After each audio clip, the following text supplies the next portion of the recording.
Good afternoon and welcome to Toronto Police Headquarters. I'm Constable Jennifer Sidhu. The Toronto Police Service has received enormous number of media requests to speak with Constable Ken Lam. He is not in a position to speak with the media. I'm going to introduce Deputy Chief Peter Yuen, who will speak about Constable Lam, whom he has known for many years.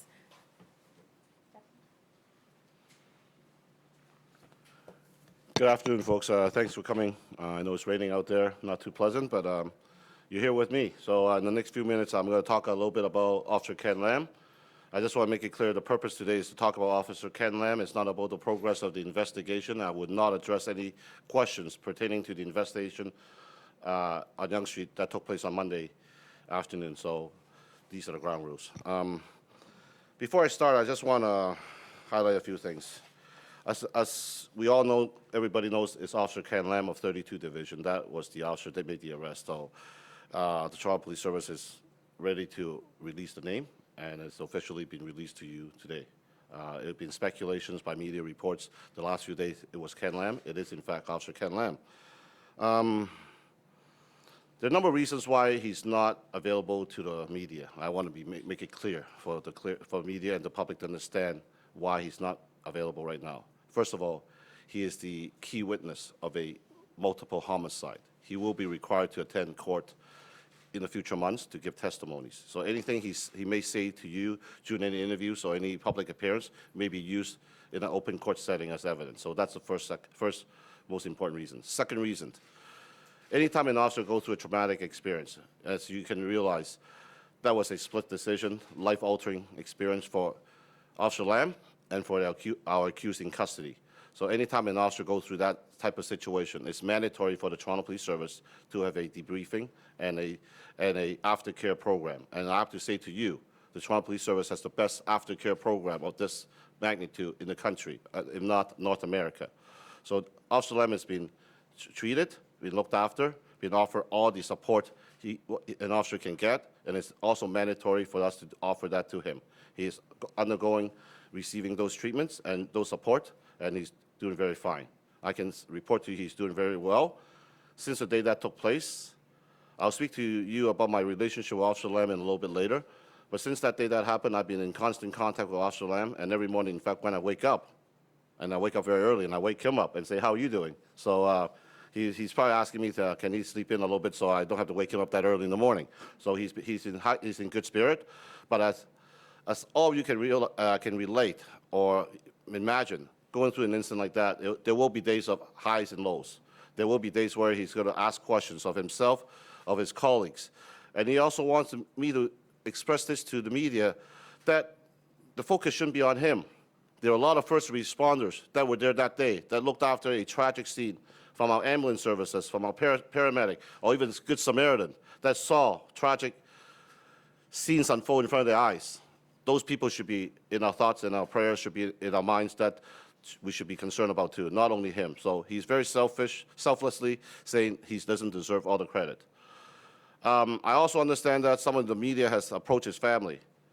His father has a business in Markham, and I'm asking you right now, because I just received information before I came in here, that a media outlet has already attended Officer Lam's home. And I ask, in today's age, to find out where we live is not a difficult task. I ask the media outlet to please respect my officer, your officer, the city's officer, his privacy, for his parents and for himself. He deserves that, and that's the very least I'm going to make that request on Officer Lam's behalf and on behalf of Toronto Police Service. Please respect the officer's privacy. Before I talk about Officer Lam, once again, I want to reiterate, there are a lot of people that were impacted by this situation, from our 911 dispatchers, from our call takers, paramedics, fire, so they all deserve a kudo, a credit, and obviously Officer Lam stood out because he was the one that made the last, we will say, the closure of that day by making the arrest. But a lot of people have to be kept in our thoughts and our prayers, because they indeed deserve some recognition as well. How do I know Officer Lam? As the senior Asian Chinese officer, senior officer for the Toronto Police Service. In Toronto Police Service, we're very diverse and we're very cultural competence. We have a number of internal support networks. Officer Lam belongs to the East Asian Internal Support Networks. And I've been the senior advisor for that network for many years. And I remember first meeting Officer Lam about 5 years ago. Didn't know who he was, and I just said, who is this guy always hanging around? He's trying to sell us products to further a charity. I said, who is this guy? Is this a salesperson here? So I got to know Officer Lam, and I got to know the good nature of Officer Lam, and also got to know that his history, his background is similar to mine.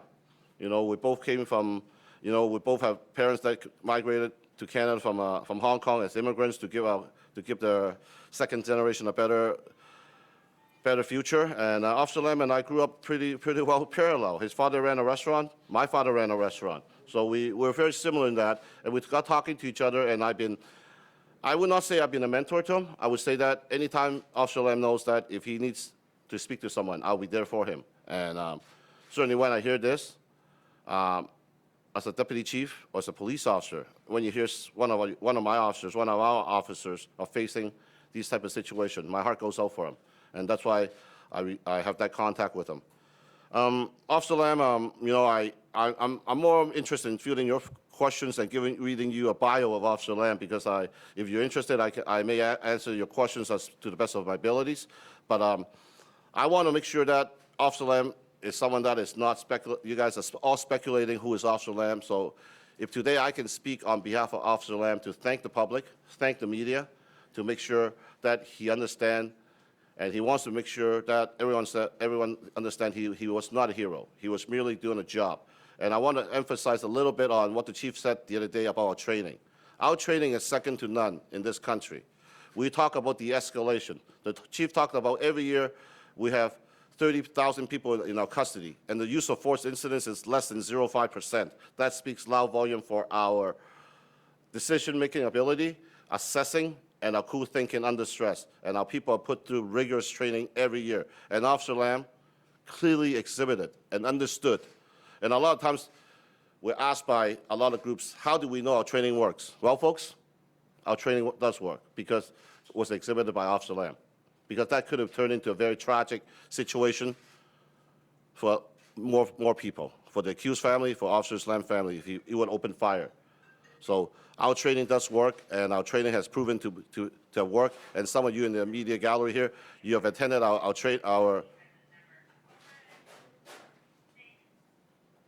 some of you have been in the media gallery, have attended our use of force training.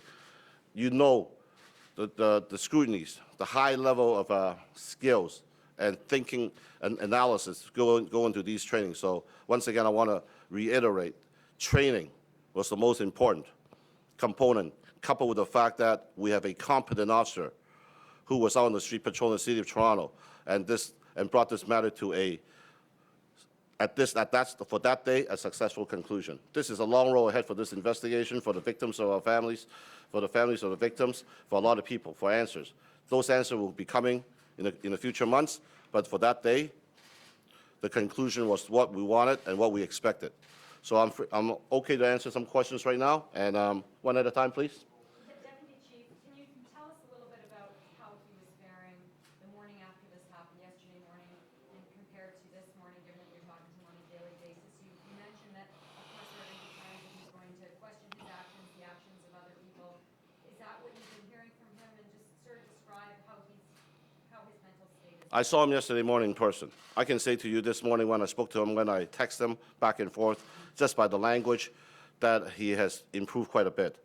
But I cannot assure you what's going to happen tomorrow, because when you go through traumatic experiences, there's a cycle that you go through, and you talk to any doctors, and I'm not a medical doctor, but anyone that will tell you some people can rationalize this, digest this in 3 days. Some could be in 3 months. Some will be a lifetime. So for Officer Lam, it will be day by day. Yesterday morning, I can tell you, it was very difficult. I use that word for myself and for Officer Lam. But today I can feel a sense of relief, because he knows the support and I would say the agreement that the public has bestowed it on him, that the hero status. He doesn't want it, but he's very appreciative. But he believed when he decided to leave his job as an engineer in midlife to join this job, he believed he made a right decision. What can I do for this community? In fact, that he realized his dream. He did something for the community. You have to realize this is a man who graduated from university, worked as an engineer for 14 years before he joined the job in his mid-30s. So this is not a career choice where this is not a fairy tale where he grew up wanting to be a police officer. He became a police officer after 14 years as a successful engineer in that chosen field. And he asked himself, what can I do for this world, for the city of Toronto? Because he was born and raised in the city of Toronto. He asked himself what he can do. And really yesterday, I think, when him and I talked, I led him to that portion. He understood that he, in fact, did something for the city of Toronto. A couple of officers I spoke with who know him personally said one of the first things they thought was, well, first of all, they're not surprised that it was Kenny Lam, and secondly, that if somebody's going to get this hero praise, and they said the same thing as you, he probably wouldn't want it, but they're happy that he's getting it. Was that one of your first reactions to knowing him as long as you have, that you're not surprised, like they described him as such a go-getter, somebody that would, you know, being a traffic enforcement officer, he's always eager to respond to whatever else is going on? Well, I think he is surprised because he knew it was part of his job. This is his job. And he knew, and I can assure you, not a single Toronto Police Service member wake up in the morning and says, I want to be a hero. We don't do that. We come in and do our job. And sometimes these things, they have a way of finding us instead of we finding them. So the incident found Ken Lam on Monday. And Deputy Chief, what kind of treatment is he receiving? And as you said, he was receiving treatment. And is he back on the job, or is there a period that cooling off after something like that? well, when I say treatment, I don't want you to think that he's going to see a doctor, he's under medication, or anything like that. There's mandatory protocol that we have to go through when you go through a traumatic experience. He has to see our service psychologist. He has to see our medical bureau. And he has to disclose to us. He has to talk to psychologists. We wanted him to talk this out, talk it out until we're comfortable at his state of mind, that he understands what took place. Because right now he's still asking me, asking his colleagues, did I make the right decision? What if I opened fire that day? What would happen to me? These are things that's still been going through his mind. And I can tell you, for someone that went through a traumatic experience, because I have been through a traumatic experience similar to, not similar, but something like that, these things that stays in your mind frame by frame. And he was telling me the exact same that I went through 30 years ago. And I said, I can relate. I understand. He's asking me, should he go back to the scene and visit it? I said, it depends, because every time I go back to the scene where I almost lost my life 30 years ago, I still have that feeling. I say to my son, I say to my family members, this is where I almost lost my life 30 years ago. It still impacts me. So it depends who you are as an individual, how it stays with you psychologically, how it impacts you. So it is hard, Catherine, for me to explain to you the treatment, how long it is. The treatment will take as long as Ken Lam requires. And then he'll be reinstated. He'll be back to whatever duty he wishes to perform. Can you expand on your own story a little bit there? No, I'm not here to talk about myself, Tamara. You read about it in Christie's, but I think it's Then I think that's pretty you accurate. can relate to what he's going Well, Christie's account was pretty accurate because Christie was there that night. Because that's how old I am. I'm not going to talk about how Christie, but she was there that night. She knew exactly how I went through.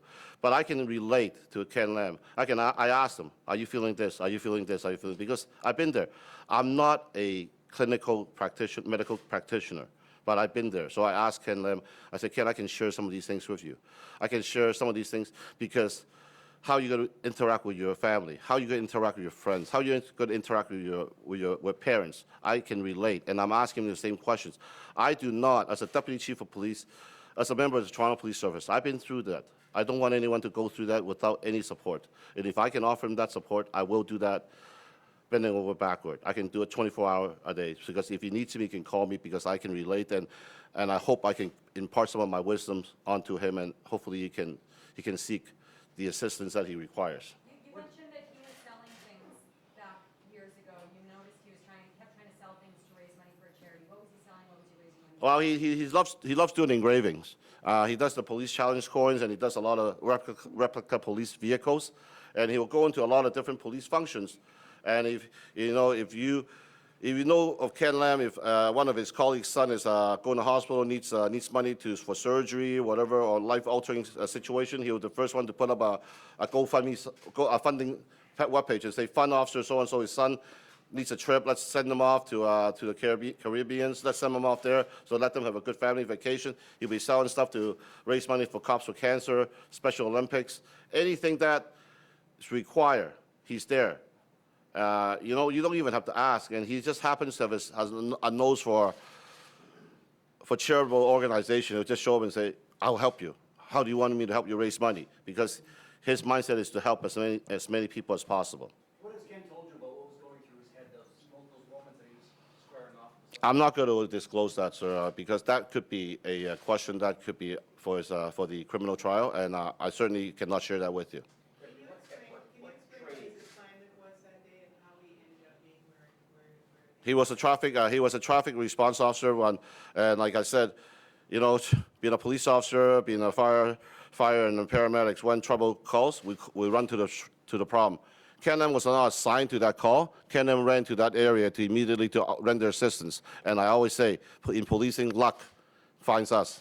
We don't find it. He happens to bump into the suspect, and he has to take immediate action. That's how simple it was. he saw the van and followed it to that? I'm not going to give you all the details. He met up with the suspect, and he made the arrest. What training specifically do you think contributed to Officer Lam's successful approach to that? Steve, I know every year we have to go through in-service training every day. Every year, our frontline officers have to go through 3 days of rigorous frontline training, not only tactical, but also in class, talking about the escalation, talking about symptoms of, people wanting to be shot by police officers, symptoms of mental illness. So all this stuff plays a part, and it's not a one-year episode. This is a continuous curriculum that we reinforcement.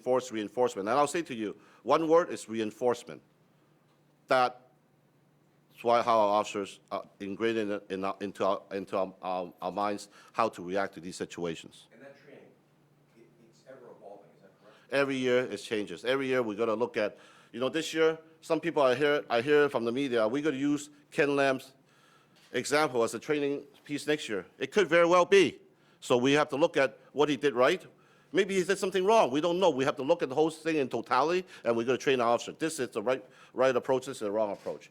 Chief Saunders called Constable Lam's actions remarkable. You guys keep speaking that this is exactly what they're trained to do, but do you agree that it was above and beyond, that it was particularly remarkable what we're seeing on the video that's been broadcast? Very remarkable, Tamara, above and beyond. And I would hope all of the Toronto police officers will be following the similar type of behavior when they're confronted with a situation that will impact someone's life. But why is it so remarkable? If this is what they're trained to do, why is it above and beyond? Because we want to demonstrate to the public that remarkable is that we have listened to our training. The training has been absorbed into our DNAs, in our minds. Because a lot of times we're asked by the public, how does training translate to one's action? This is remarkable. This is a demonstration where we can really take it to the public and show, here's a product where the training translated into real action. This zero harm, de-escalation works. Textbook. I can tell you, but unless you see it in person, they're total different spectrums. So that's why it's remarkable for us to have holding something like this for us to say, look at this. We've been telling the public, telling the media, telling anyone that our mindset is to de-escalate, is to have zero harm. And we have achieved this, and we have actually captured it to show it works. That's Is it right that he called in for his 6 a.m. roll call yesterday? yes. Tell us about that. He just couldn't sleep. He was thinking about his peers. He did not like to have that hero status bestowed upon him. He does not believe he was the hero. He thought everyone deserved the same credit. Why was he singled out when all his colleagues that worked just as hard as he was did not get any recognition? So he called in, and he just wanted to make sure to say hi to his colleagues who are still working, and he's at home. He really felt bad. He had to take the day off because it's mandatory. We forced him to stay home, that his colleagues were working. That's what Ken Lam, that's who he is as a person. When will he be back on the road? I cannot answer that question. He will let us know. The video shows 3 people walking behind him. I'm not talking about the evidence at all. Okay, I just wondered if there are witnesses of the I'm not talking about that. Thank you. Just to be clear, was he in the vicinity when he went to the scene to help out? Oh, I said it earlier that he responded to the area and he saw the vehicle and he took appropriate action. What time have you been waking him up in the morning? Oh, please. Late. No, About 8-ish. But you gotta. it's not that early. Yeah, but for him, that, I can tell you, Tamara, his pattern was exactly the same as mine. He could not sleep. He would sleep for an hour, and then he'll wake up, and I said to him, "Did you wake up in cold sweat?" He said, "I did." "How do you know, Peter?" I said, "I know." "And then do you wake up feeling anxiety?" He said, "Yes, I did." I said, "I know that, because I did.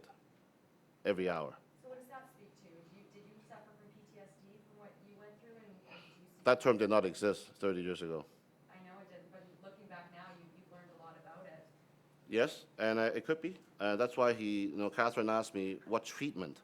We have to look at what he's suffering from. We have to make sure his mind is clear. We have to make sure that whatever symptoms he's seeing are impacting him. We need to help him, because we cannot allow another officer to go back on the road to suffer silently. No one's going to suffer in silence. Everyone's going to offer every help they can get, and that's why I stated, and I say it again, we have the best aftercare program for our members to TPS in the country. And what about the other officers? You mentioned all the other emergency. They all receiving the same. They've all been offered. Everybody will be having access to that, and as a matter of fact, some sessions are mandatory that they have to undergo. Can you say, are there any officers being brought in from other divisions in the city who wouldn't have had to see that carnage to sort of fill in some of the gaps while these officers are? I can tell you this. Immediately that night, I was the command officer that went up there, and one of the things that we did was to have a team of critical incident debrief personnel. I ordered a team up there, so immediately they have access to people to debrief, to speak to someone that if they needed to speak to someone, they were immediately made available to our frontline officers that night. And many officers utilized the volunteers and they spoke to them. That's how far we have progressed as a service. So that debriefing, mandatory debriefing is proactive, which is. For sure, very proactive, Steve. It was there on site, and then once they returned to the station, it was mandatory. They have to go through a debriefing session. Would you speak to our viewers about that, just being.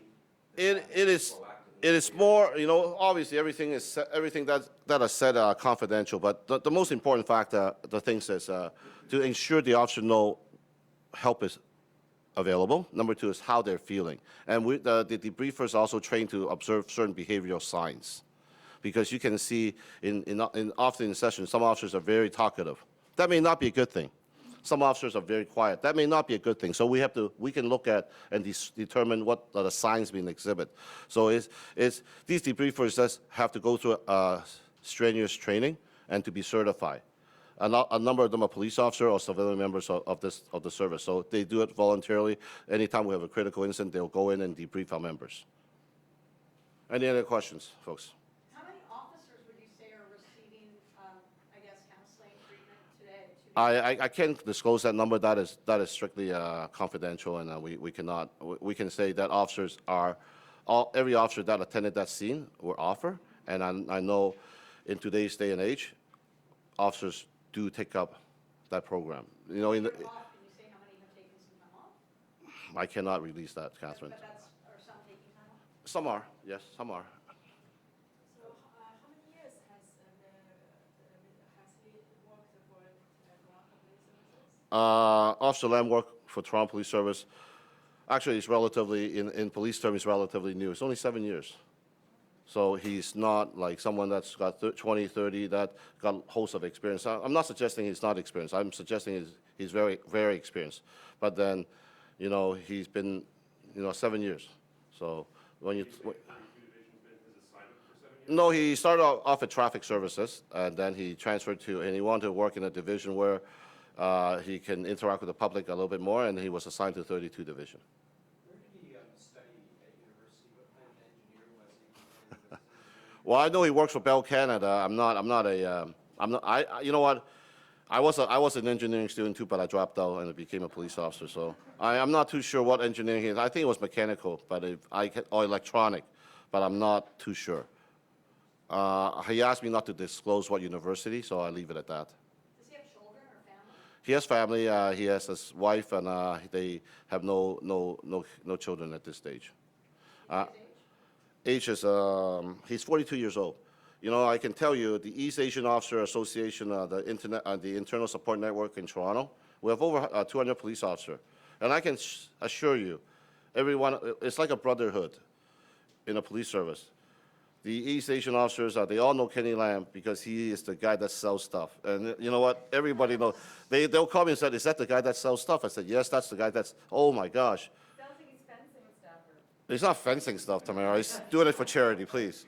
it's all for charity. And so they all asked me to send the regards. That's how well-liked he is, because they know of Kenny Lam. They said, this is not good. And I think folks, I think you understand, if something happens, police is like anything else. It's a large family. If anything else happens to one of us, we all feel it.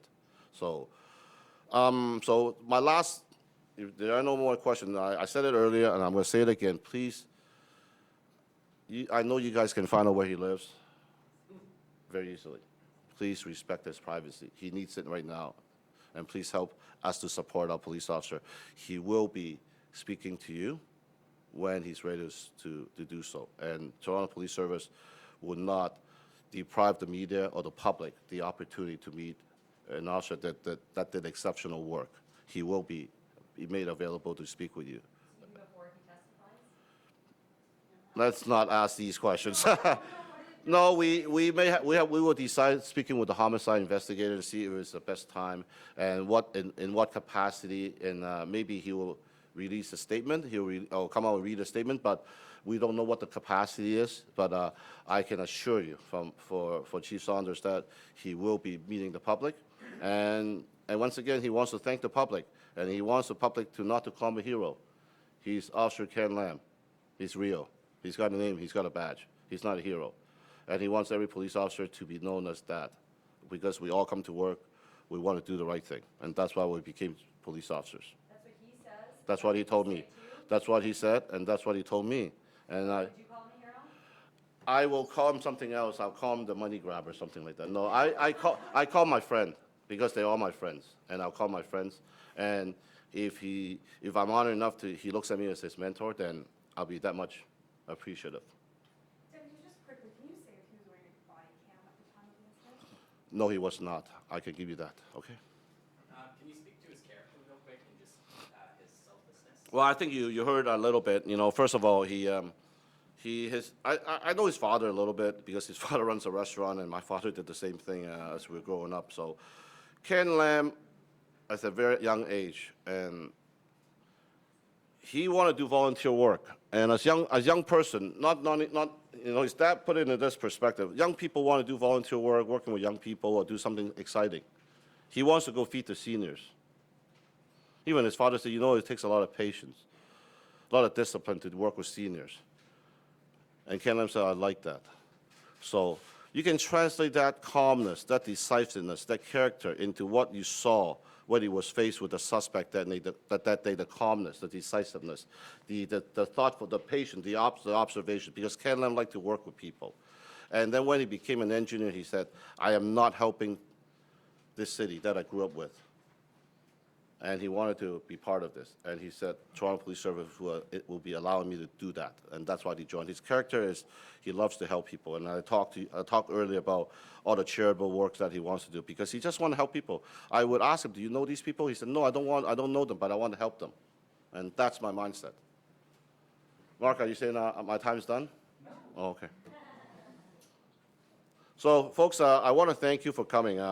I want to thank you on behalf of Ken Lam. I know he would love to be here, but I hope I was able to share with you who Ken Lam is a little bit through my thoughts, through my words. And I'm sure he will come and meet you one day, and you guys will have a lot of questions to ask him. Thank you.